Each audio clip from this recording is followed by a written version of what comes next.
Welcome to Bourbon School. I'm Lauren. And I'm Brian, and today we are reviewing... I have to touch all the bottles. Kentucky Owl Takumi edition. Let's go.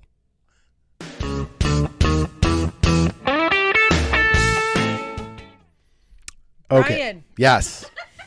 Let's go.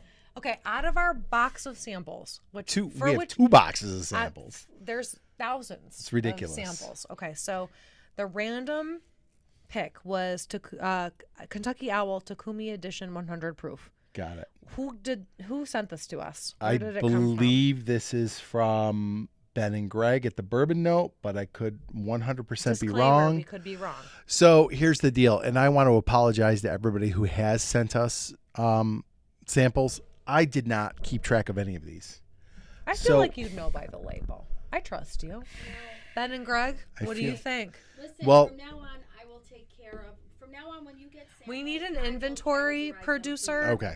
Okay, but regardless, we think it's from Ben and Greg, but we're not positive. Right. If you sent us the Kentucky Owl Takumi edition, let us know. But so before we get to the whiskey itself, we've got 2 boxes full of samples. yeah, I think there's probably more than 2. And I just got 4 more today. Yeah. I've got 4 from Baker Drinks a that I ton of won them. from their Patreon. So we want to start making our way through these samples. So we're just going to start picking them randomly and doing a on-the-spot review. Now, all we did with this one is we picked it out. We took about 5 minutes so I could look up a little bit of information about it. Mm-hmm. And now we're going to crack it and open it. So here's what I know about this whiskey. It is obviously Kentucky Owl. It's a higher end bottle than we are used to. This is a $150 bottle retail. Oh, me, oh, my. But I think it probably goes for more. It says it's non-age stated, but the company states it's the blend of 4, 5, 6, and 13-year-old bourbons. Like you said, it's 100 proof. It's sourced from undisclosed Kentucky distilleries. And basically, this is a collaboration between American bourbon and Japanese whiskey.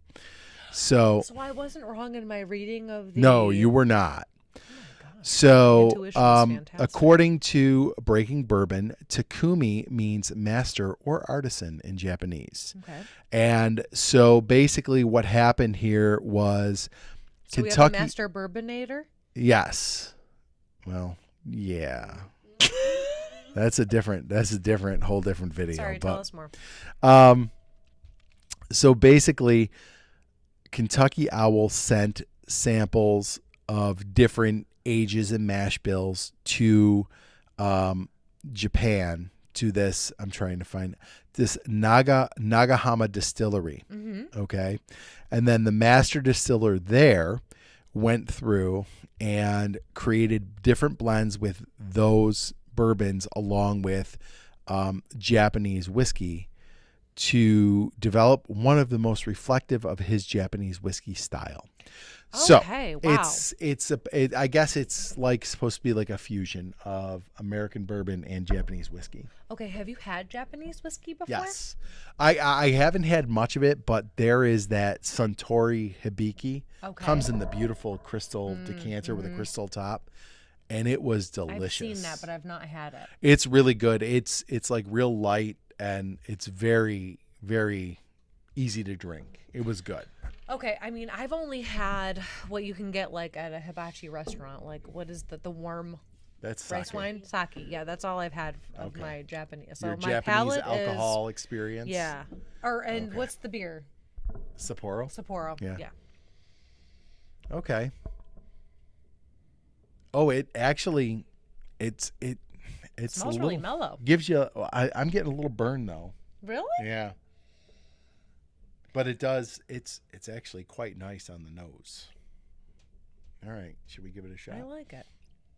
I like the smell.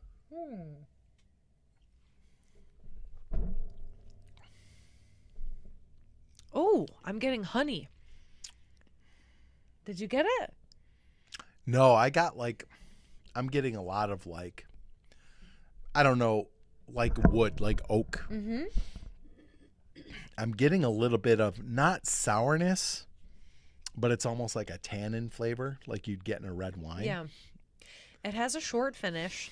It Yeah. smells good, but it's like you said, it's potent, but it's sweet smelling. I think this is definitely more of the 3, 4, and 5-year-old than the 13-year-old. That's what I think. Yeah, I mean, even just based on the color alone, it Yeah. looks pretty young. Super light. But you're going to get that, like, we got to be careful not to compare this to bourbon because it's supposed to be more like a Japanese whiskey. And I think it is. It's light.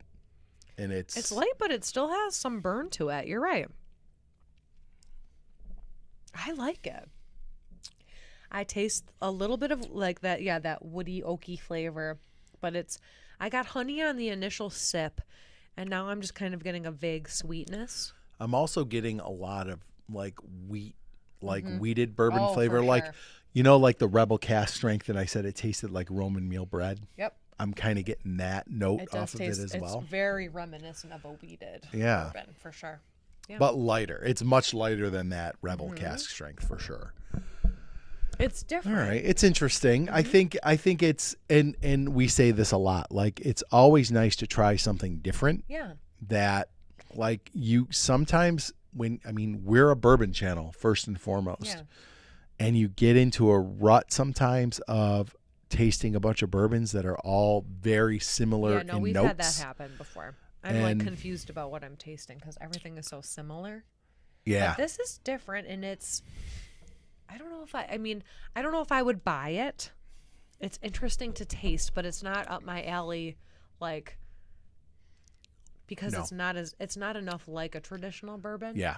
I'm not buying it for $150. No, for sure. no way. I mean, that's wild, like, at that price range. So But, yeah, it does taste like if you like a weeded bourbon and you Yeah. want to shell out kind of the I think it's dollars got there. that weeded character to it. It's like a very light weeded bourbon, like very light on the palate, like a Japanese whiskey generally is. So, all right, if you're going to give a grade, what are you giving it? I will give this a solid C. Okay. I would go C+ because I feel like it's a little more unique than I was thinking it was going to be. But again, for me, and I think for you too, at the price point, it's probably not a buy. No. But it's kind of interesting to sip. Yeah, definitely. Yeah. Cool. So we're going to like kind of work our way through these boxes of Yeah. samples and just, I think it. will you let me pick every time? Because I really like it. Absolutely. You can pick every time. I like touching all the bottles and getting. Yeah. I really was channeling something when I picked this, Yeah. and then I knew what I was doing when I read the title. I knew there was something special about this. Okay. one, It but was not so special when I tasted it. Yeah. But it was, I think it's kind of difficult to just like grab something you know nothing about and just review it on the spot. But Is it, Brian? Is it difficult to grab something you know nothing about? yeah, but I think it was, Maybe. interesting. Yeah. I'm looking That forward was to, fun. we've got 2 boxes plus some of samples to work our way through. Yeah. So No, I like this'll be I fun. like the randomness of it. Yeah. Yeah, for That sure. was fun. All right, guys. So if you like this video, please like, subscribe, share, and hit the bell for notifications. So you never miss another episode of Bourbon School. And make sure you check out our Facebook community, the Bourbon School community. We're there. A bunch of our YouTube friends are there. It's a fun place to connect with other bourbon drinkers and some other YouTubers and just kind of share information about what you're drinking. Yeah, and if you're interested, Patreon, $5 a month. You get exclusive content and early access to videos. All right, Lauren. Cheers. Cheers. Terrible finish.